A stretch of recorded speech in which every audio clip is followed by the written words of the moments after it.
ASMR Gaming News. Greetings and welcome to ASMR Gaming News. Please hit that like button, sit back, relax, and let's begin. So, FIFA 18 was officially revealed this week with a brief teaser trailer showing in-game engine footage from the PC, PS4, and Xbox One version of the game. Apparently, the console and PC version of FIFA 18 will feature the Frostbite engine, which has been dubbed the Special Ronaldo edition of the game, as in Cristiano Ronaldo, the famous player. These versions of the game will feature high-quality visuals and graphics, as well as new game modes that are not featured in the full version of the Nintendo Switch game. So, if you have a Nintendo Switch and you're planning on picking up FIFA 18, it will be missing some features that are available in the other versions of the game. Overall, FIFA fans are very happy with this teaser trailer, and the online reception has been quite positive. The Frostbite engine, which the game uses to run, looks amazing, as well as how fluid the animations are. I think they're some of the best for sports games right now, so definitely something to check out if you're a fan of soccer, or as it's known in the rest of the world, football games. So, Nintendo and Game Freak had a Pokemon Direct this week, which revealed a bunch of new games coming out. First, they revealed Pokken Tournament, or Pokken Tournament, I believe it's called Pokken Tournament, but a DX version is coming out to the Nintendo Switch on September 22nd, so a lot of people are very happy about that. Next, Pokemon Ultra Sun and Ultra Moon have been officially announced for the Nintendo 3DS. And after that, they revealed Pokemon Silver and Pokemon Gold are coming to the 3DS Virtual Console later this year. Now, Ultra Sun and Ultra Moon are enhanced versions of the previous Pokemon Sun and Moon games for the 3DS. It's going to be releasing in November on the 17th, so it's going to have a global, worldwide release on the same day. So, unlike last time where I believe Japan and North America had it shortly after one another, this time it's going to be a global release, so everyone will be able to play it at the same time. Now, all this news was mostly met with very positive reactions, but a small group of Pokemon fans are very upset at the fact that Sun and Ultra Moon are on the 3DS instead of on the Nintendo Switch. A lot of people were expecting the next Pokemon game to be on a Nintendo Switch instead of the 3DS, so some people are disappointed that Game Freak decided to wait until releasing a main series Pokemon game on the Switch, which, to be honest, is understandable since Game Freak has been doing this for a very long time. Pokemon Black and White 2 came out once the 3DS was out, but it was still a Nintendo DS only game. And they've been doing this for quite some time. I know a lot of fans would wish they moved to new hardware as soon as Nintendo made it, but Game Freak is a developer that likes to wait until new hardware has a massive amount of players before they decide to release a main series Pokemon game on it. So that's basically the reason why they decided to wait. Assassin's Creed Origins is pretty much confirmed now. Last week I reported on a t-shirt that was found featuring Egypt and Assassin's Creed in some kind of setting together. Well, this week a leak from Target surfaced online, and it shows off a reservation pre-order card for Assassin's Creed Origins.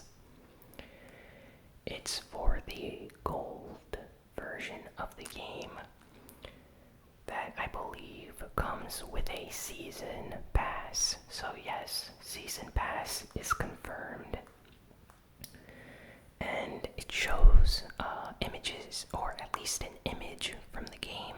It's called Assassin's Creed Origins, and it's set in Egypt, so all we have to wait now is for Ubisoft to officially reveal it at E3 with a trailer, but it's basically confirmed right now, 100% confirmed. You heard it here first. And since I like games set in Egypt, I will be probably going to pick this up once it releases later this year.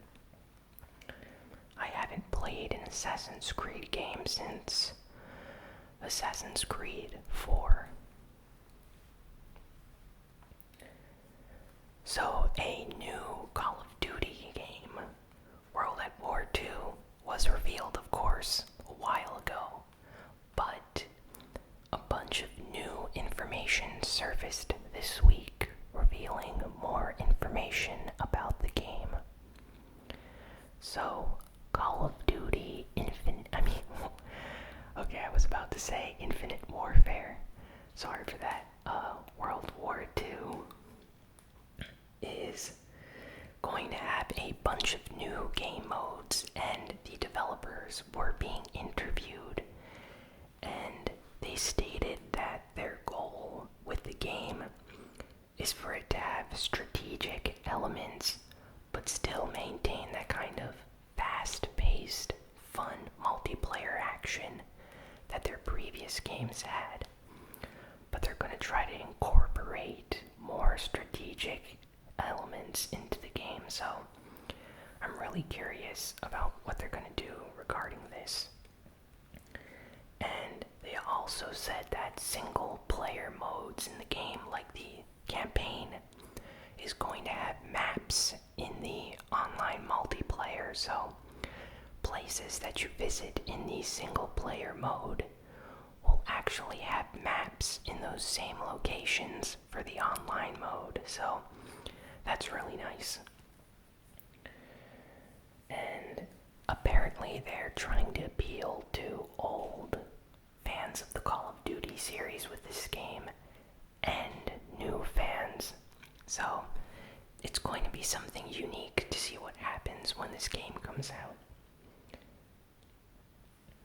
Dissidia Final Fantasy NT. Kind of a unique title, NT, that reminds me of Windows NT, if anyone remembers that. But Dissidia Final Fantasy NT has been officially revealed by Square Enix this week. Now, it's kind of a funny story. At first, this game was leaked on Amazon, and a lot of people were extremely surprised that it just came out of the blue. And a trailer was also uploaded on Amazon, and I guess Square Enix decided to officially reveal it shortly after that because they updated their website and they basically uploaded a trailer to their official YouTube channel. And yeah, it looks really nice. It's going to feature 20 or over 20 characters from the Final Fantasy series. Both heroes and villains will be in this game. More than 10 different stages to fight on. And the multiplayer looks very exciting. It's based off the arcade version, and they're porting it to the PlayStation 4. Koei, Tecmo, and Team Ninja are involved with the development of this game, so looks really, really cool, and I can't wait to play it when it comes out, since I put many hours into Dissidia on PSP, both the original and the Duo-Decim sequel. CD Projekt Red, or CD Projekt Red, I've heard it pronounced both ways, has an upcoming Cyberpunk 2077 game. Now, this is one of their first games that's outside of the Witcher series, so a lot of people are very excited for this game. And in the last 24 hours, they have released an official Twitter statement saying that a bunch of people, or maybe one individual, has stolen some information and data for their upcoming Cyberpunk 2077 game and has demanded a ransom, and they said that they will not be paying this ransom, so if this person decides to leak the information online, to please not read it if you're a fan of their games.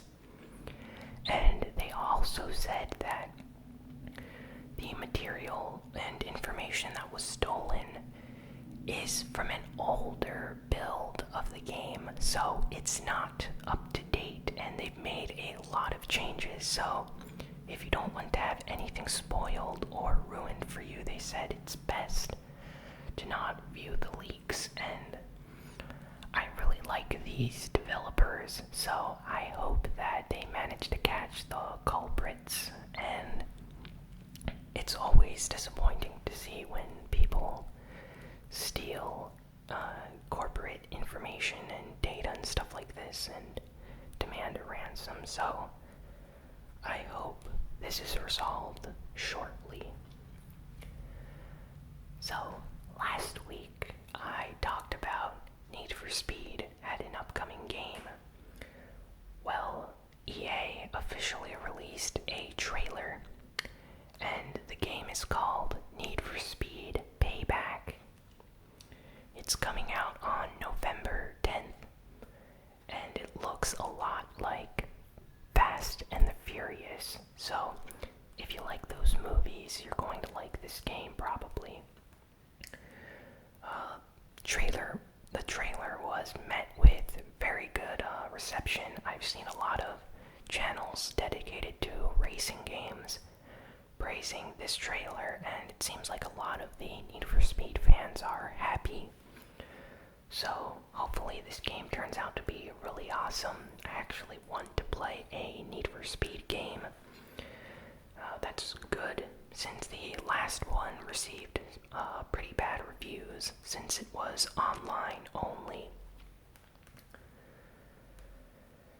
Hideo Kojima has officially come out and said that Death Stranding will not be at E3 this year, so do not expect a new trailer. And he tweeted this out and showed an image of a spider web with the word bridges written on it.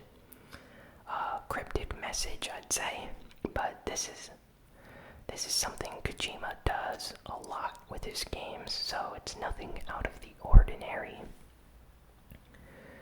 I'm actually happy that Kojima took time to tell people before E3 that they will not be at E3, since this helps kind of put down fan expectations so people aren't disappointed when E3 is over and there's been no new information about Death Stranding. So this is just like I reported on last week with Shenmue 3, where the developer for that game decided to tell everyone that they will not be at E3 with a new trailer this year. So always nice to see developers talk to their fans and, I don't know, tell them beforehand whether they are or aren't going to be at E3 in order to help manage expectations. So, speaking of Shenmue 3, the game has been delayed to 2018, so it'll be coming out sometime next year. The game's director has put out a Kickstarter video explaining the situation to backers, and basically he said that the game is coming along great and it's bigger, better, more beautiful, and amazing than what they expected. So they're going to need to have some more time to fully polish the game before they can release it and show off a new trailer. So more power to them, I guess. I'm very happy about Shenmue 3 coming out.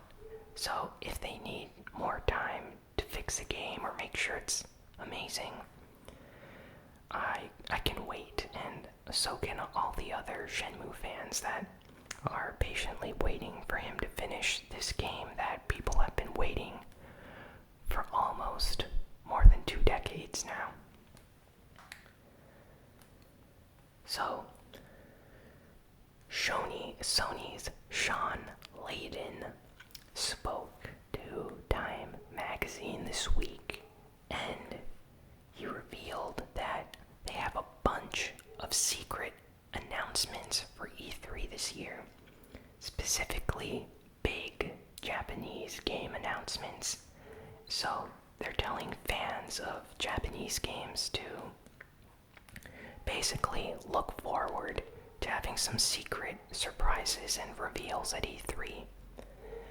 Now, he brought up games like Resident Evil 7, Final Fantasy 15, Persona 5, and Nier Automata as games that have kind of been huge successes on the PlayStation 4.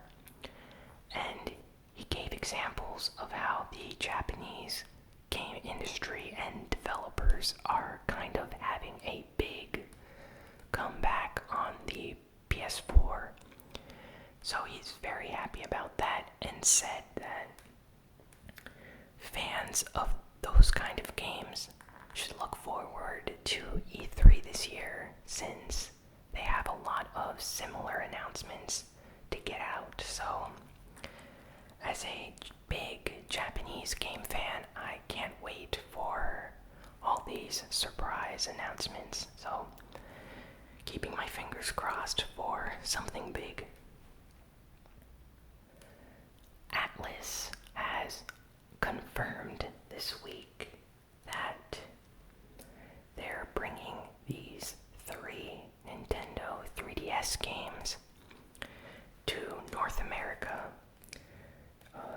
games are Etrian Odyssey 5, Radiant Historia Perfect Chronology, and Shin Megami Tensei Strange Journey Redux. And they've changed the title to Redux, while the Japanese version had the name Deep instead. So they kind of changed the title, but that's fine. I really like the sound of Redux, so that's cool.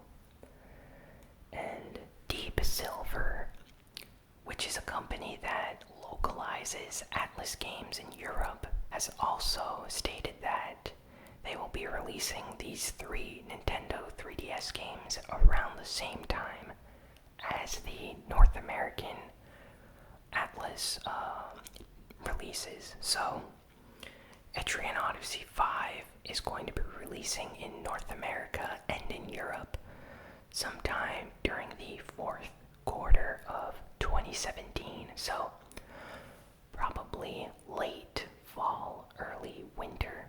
So, sometime around Christmas, we can expect Etrian Odyssey 5.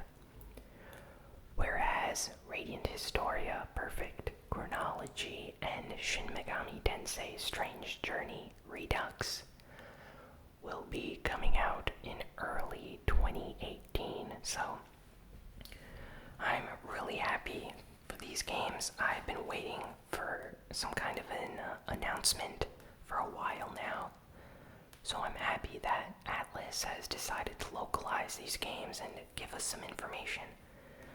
A lot of fans have been waiting a long time for information regarding Etrian Odyssey 5, so they're all happy and I'm all happy, so that's great. And lastly, some crazy news. Okay, Bubsy is coming back, and he has a new game called The Woolies Strike Back, coming to PlayStation 4, and it's going to be a 2.5D platformer. And yes, this is the infamous Bubsy of Bubsy 3D fame. If you've watched any gaming-related videos on YouTube, if you just type in Bubsy 3D, you'll probably see a bunch of videos where people criticize it as one of the worst video games ever, up there with Superman 64. It's a very bad platformer, basically everything bad about a platformer in one game. And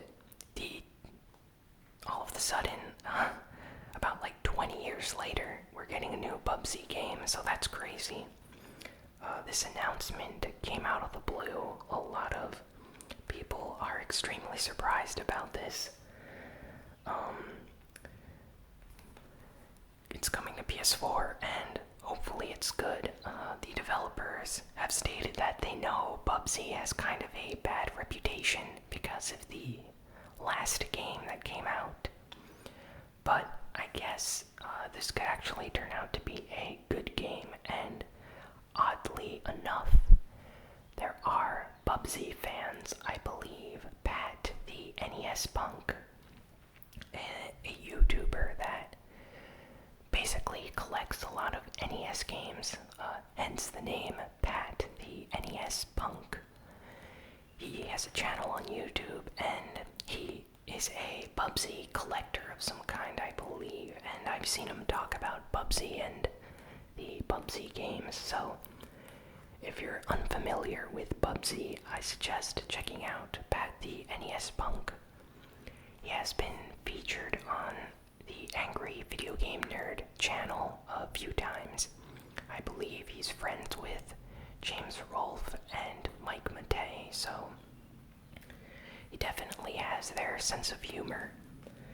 So, yeah, really strange. Bubsy is coming back, a character that a lot of people thought was gone for good, so I wonder how that game's gonna be.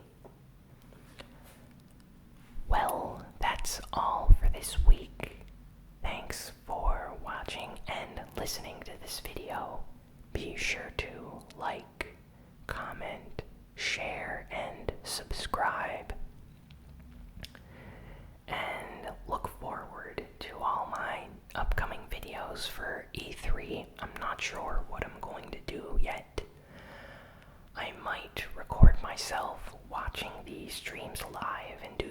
ASMR, or I might just report on the news after the live stream. So I'm still thinking about what I should do, but I should know by tomorrow. So hopefully I have a bunch of E3 videos up later this week, so be sure to watch those. And yeah, thanks for watching, and I will see you all next time. So long.